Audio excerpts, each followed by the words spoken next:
Jeff from Mantiques Network, how you doing today? What we have here is a folding chair from the Piedmont Tobacco Company. It's a porcelain sign. It's on the back of the seat here, as you can see. It's in good shape.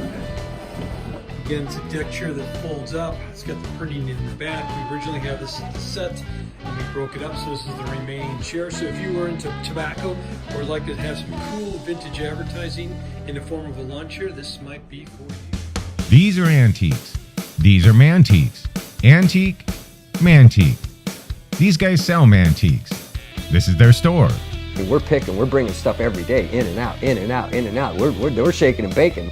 These are their customers. Give me the rundown on the GMC. This lived in a bar in Ghent in Belgium. Follow Jim and Jeff from 9 to 5 or after hours as they buy, sell, and restore the coolest stuff for the coolest collectors worldwide.